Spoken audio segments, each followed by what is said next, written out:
Huawei, the leader from afar, has once again unveiled a new product. On September 12, the Wanjie M7, a spacious 5-seater vehicle, was officially launched.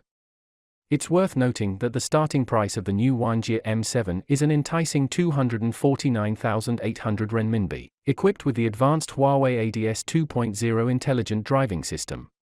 With the Huawei brand behind it, the new Wanjie M7 gained significant traction upon its official release. On September 16, it recorded over 2,000 pre-orders in a single day, setting a new record for the brand since its establishment.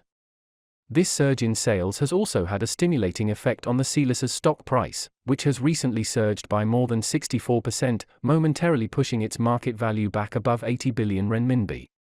This car manufacturer, closely tied to Huawei, can be described as having its stock price fluctuate in tandem with Wanjie's sales figures. I still remember that at the Shanghai Auto Show in 2021, Yu Chengdong had boasted that he wanted to sell 5 million units of Seelis SF5 with Huawei's channel capability. But later, the sales and reputation of this car almost collapsed, and it has been caught in the rumor that production will be discontinued after half a year of listing. Now, with the help of the Wanjie, Huawei and Seelis have finally succeeded in winning a place in the mid to high-end market of new energy. Seelis also realized that Huawei is indeed the hot favorite. Zhong Xinghai, the founder and chairman of Seelis, has said, "At this time, BMW came to talk with me about joint ventures and car manufacturing, and I will not do it, and I will unswervingly choose Huawei." So, who is Seelis? How did it get close to Huawei? Can the cooperation between Seelis and Huawei really create a miracle of cross-border cooperation? Okay, today I am going to share the story with you. When it comes to the founder of Tesla, many people's first reaction is Musk. In fact, the real founders of Tesla are two Americans whose names both start with the letter M. Martin Eberhard and Mark Tarpenning. However, the two middle-aged gentlemen ceded the company's decisions to Musk, its biggest investor, in 2004. CEO Eberhard had held a key position at Tesla, but left in 2007. After leaving Tesla, Eberhard went to German Volkswagen, and soon founded a battery technology company called unveiled. Until 2016, a rich second-generation Chinese named Zhong Jinping knocked on his door. Zhong Jinping is the son of Zhong Xinghai, chairman of China's listed company Xiaocan Company, Limited, now renamed Seelis. Zhong Xinghai has done household appliance springs, parts for commercial vehicles, microbuses and passenger cars that mainly hit the low-line market. Overall, his business is not high-end. Perhaps it was because the first few startups started from the low end, which made Zhong Xinghai a little indignant and obsessed with high-end products, and Martin Eberhard was the rope he hoped to grasp. Taking advantage of the wave of smart electric vehicles, they started a company called SF Motors in Silicon Valley, and then they acquired unveiled, founded by Martin Eberhard. Unfortunately, things backfired. Martin Eberhard, a post-60s generation, did not help Zhong Xinghai realize his dream. In other words, Seelis has never established a truly viable business in the United States. But after this flurry, it managed to give Zhong Xinghai some fame in the new energy vehicle circle. The real turnaround for Seelis came after meeting another post-60 man. This man is called Yu Chengdong, CEO of Huawei Terminal BG. So what did Yu Chengdong like about Seelis? Yu Chengdong said, "Seelis has more than 20 years of experience in vehicle manufacturing and has an Industry 4.0 smart factory in Chongqing." We don't know whether Yu Chengdong's words are true or not, but as a scarce resource, the Industry 4.0 smart factory is indeed a factor that cannot be ignored.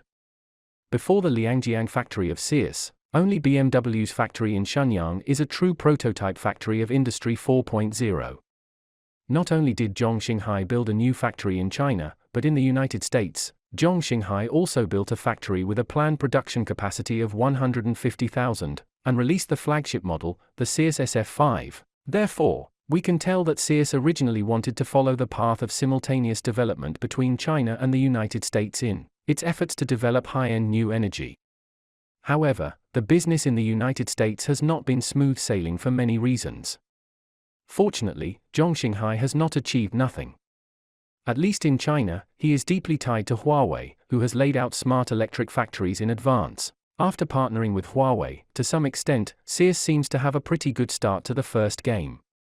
However, the beneficiary in this delivery may not be Seelis. The 2022 Seelis interim report shows that the big sales of new energy vehicles not only failed to recover losses, But the company lost more. In the first half of 2022, Seelis lost a total of 1.717 billion yuan. Compared with last year's more than 400 million yuan, the loss increased by 258.97% year-on-year. As for Huawei, according to previous information disclosed by Huawei executives, in the smart selection mode, the split between Huawei and manufacturers is about 1:9. Some media took the 80 M5 four-wheel drive performance version priced at 294,800 yuan as an example, saying that Huawei can get about 29,480 yuan, of which 20% is the technology licensing fee, which is about 6,000 yuan, and the remaining $24,000 is the sales fee for Huawei's major stores. If this model is true, then in the smart selection model, sales revenue is the bulk of Huawei's revenue. According to the proportion mentioned above, Huawei can probably get the cost of Seelis to be close to 700 million yuan. This is basically equivalent to the surging publicity and sales service fees of Seelis. In the first half of this year, Seelis publicity and service fees increased by about 1 billion yuan compared with the previous period. If Huawei helps build cars, Seelis has to pay. If it helps sell cars, Seelis also has to pay. To put it bluntly, under the background that selling electric vehicles is generally unprofitable, Huawei, relying on its core technical capabilities, has chosen a relatively favorable role to ensure the completion of the business closed loop. Seelis, on the other hand, acts as a doormat and bears the costs that all electric vehicles cannot currently digest. What's more terrible is that in terms of brand promotion, Seelis gains are also limited. In the eyes of consumers, the brand they bought is the Huawei brand. After all, the pre-planning, design, post-marketing, and sales of this car are closely related to Huawei. Who would believe it if it is not a Huawei brand? To discuss whether Seelis has a bright future, it is nothing more than to understand whether the relationship between Seelis and Huawei will last. If it lasts for a long time, is it the only partner of Huawei's smart selection model? If not for a long time, can Seelis draw nourishment from this cooperation and become self-reliant? I believe that Shanghai cannot be without a sense of crisis. In fact, there are a lot of news about Huawei's cooperation partners, saying that Huawei's smart car has been widely spread in the industry. For Huawei, when the internal and external environment changes, Seelis may no longer be the only choice for Huawei. As more and more car companies enter into cooperation with Huawei, the development logic of the entire industry will definitely change. All, in the marathon of smart electric cars, whether Seelis can maintain his advantage and run to the end depends on its luck and efforts. I will continue to pay attention to its latest news. That's all for today. See you.